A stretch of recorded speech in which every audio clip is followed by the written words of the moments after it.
మంత్రి సత్యకుమార్ మీడియాతో మాట్లాడతారు. ప్రత్యక్ష ప్రసారం ద్వారా చూద్దాం. సుదీర్ఘంగా వారు సంబంధిత అధికారులతో మాట్లాడడం, నిరంతరంగా అప్రమత్తంగా అధికార యంత్రాంగాన్ని అప్రమత్తంగా ఉంచి సత్వర నివారణ చర్యలు కూడా తీసుకునే ప్రయత్నం చేస్తూ ఉన్నారు. ప్రజల ఆరోగ్య బాధ్యత ఇప్పుడే వాటర్ లెవెల్స్ రిసీడ్ అవుతున్నాయి కాబట్టి water borne diseases, vector borne diseases, దోమ వల్ల కానీ నీటి వల్ల కానీ సంక్రమించే వ్యాధులు ఇవాళ సంక్రమించే అవకాశం ఎక్కువ ఉన్న నేపథ్యంలో ఆరోగ్య శాఖ అప్రమత్తంగా ఆనాటి నుంచి వరదలు మొదలైన నాటి నుంచి అప్రమత్తంగా ఉంది. గత కొన్ని రోజులుగా నిరంతరంగా 32 వార్డు సచివాలయాల్లో ఎక్కడైతే వరద ముంపుకు ఈ ప్రాంతాలు గురయ్యాయో నిరంతరంగా మెడికల్ క్యాంపులు నిర్వహించబడుతున్నాయి. ఇవాళ కూడా 184 మెడికల్ క్యాంపులు నిర్వహించబడుతున్నాయి. ఒక్కొక్క మెడికల్ క్యాంపులో రెండేసి మెడికల్ ఆఫీసర్లు, ఏఎన్ఎం సిబ్బంది, అదేవిధంగా 75 రకాల మందులు కూడా ఉంచబడ్డాయి. నిరంతరం పర్యవేక్షణ జరుగుతూ ఉంది. అదేవిధంగా 1,00,000కు పైగా కిట్లని, ఇవాళ ఆరోగ్య కిట్లను కూడా ఇవ్వడం జరిగింది. 6 రకాల మందులు, పారాసెటమాల్ కానీ ఇతరత్ర మందుల్ని ప్రతి ఇంటికి చేర్చే ప్రయత్నం కూడా చేయడం జరిగింది. ఇంకా రాబోయే రోజుల్లో కూడా ప్రతి ఇంటికి కూడా కిట్ని ఇచ్చే ప్రయత్నం చేస్తున్నాం.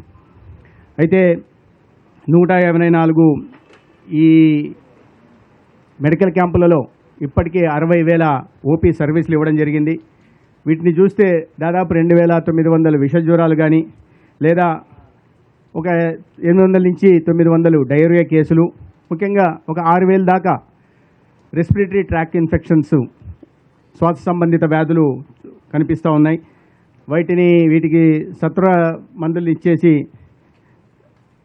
ఇచ్చే ప్రయత్నం చేస్తున్నారు. డాక్టర్లు అప్రమత్తంగా నిరంతరంగా ఉన్నారు. దాదాపు 1000 మంది ఆరోగ్య శాఖకి సంబంధించిన సిబ్బంది కూడా పనిచేస్తూ ఉన్నారు. అయితే ఈ ఎల్లుండి నుంచి 3 రోజుల పాటు డ్రైవ్ నిర్వహించడం జరుగుతోంది. దాదాపు 450 సిహెచ్ఓలు 32 వార్డు సచివాలయాల్లో ముంపు గురైనప్పటికీ మొత్తం 150 వార్డు సచివాలయాల్లో కూడా ఈ door to door disease survey జరుగుతుంది.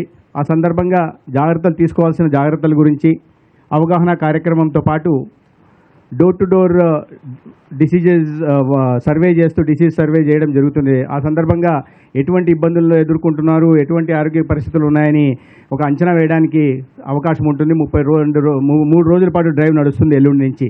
దీనికి సంబంధించి 450 సిహెచ్ఓల్ని ఇప్పటికే విజయవాడగా తీసుకురావడం, రేపు వీళ్ళందరికీ కూడా ఒక ఓరియంటేషన్ క్లాసులు కూడా నిర్వహించే ప్రయత్నం చేస్తూ ఉన్నాం. అదేవిధంగా ఈ ఇన్సెక్టిసైడల్ నెట్స్ కూడా కేంద్ర ప్రభుత్వాన్ని కోరడం జరిగింది.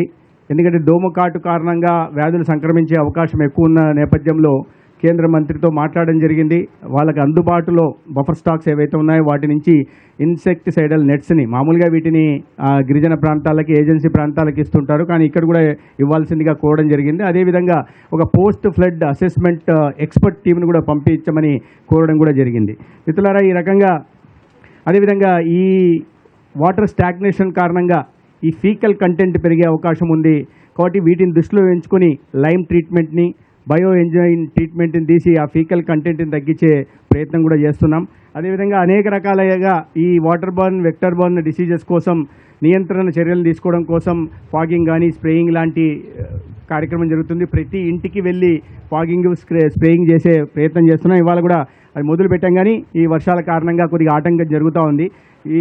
వీటిని ప్రతి ఇంటిలో ఈ వ్యాధులు సంక్రమించకుండా తీసుకోవాల్సిన అన్ని జాగ్రత్తలు కూడా వైద్య ఆరోగ్య శాఖ నుంచి తీసుకోవడం జరుగుతుంది.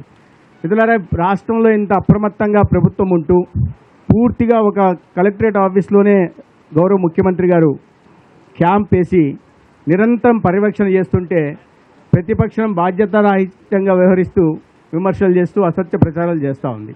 ఇప్పుడే కాసేపటి ముందు కూడా ముఖ్యమంత్రి గారు, గౌరవ ఉప ముఖ్యమంత్రి గారు కూడా ఒక సమీక్ష నిర్వహించి ఆరోగ్య శాఖకు సంబంధించి కూడా తీసుకోవాల్సిన జాగ్రత్తల గురించి కూడా చెప్పడం జరిగింది.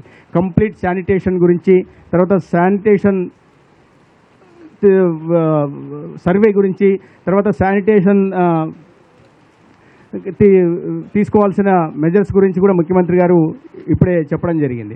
ఈ రకంగా జాగ్రత్తలు తీసుకుంటా ప్రభుత్వం స్పందిస్తూ ఉంటే ప్రతిపక్ష నాయకుడు గతంలో అధికారంలో ఉండి వీటిని పూర్తిగా విస్మరించి ఎటువంటి నిర్వహణ చేపట్టడం వల్ల ఈ విపత్తు సంభవించిందనే వాస్తవాన్ని కూడా మర్చిపోయి మళ్ళీ విమర్శలు చేసే ప్రయత్నం చేస్తున్నారు.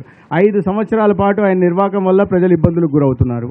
మళ్ళీ ఇప్పుడు ప్రతిపక్షంలో ఉంటూ కూడా అసత్య ప్రచారాలు చేసి ఒక బాధ్యతాయుతమైన ప్రతిపక్షంగా ఉంటూ నిర్మాణాత్మకంగా వ్యవహరించి ప్రజల బాగోగులను చూసుకోవాల్సిన వ్యక్తి ఆ విషయాన్ని మర్చిపోయి అసత్య ప్రచారాలు చేస్తూ దాని కారణంగా ఇదైపోయింది, బుడమేరు అక్కడ గేట్లు తెరిచారు కాబట్టి ముఖ్యమంత్రి నివాసం మునకుండా గేట్లు తెరిచారు కాబట్టి ఇటువంటి బాధ్యత రాహిత్యం మాట్లాడడం చూస్తుంటే ప్రజలు నవ్వుకునే పరిస్థితి ఉంది.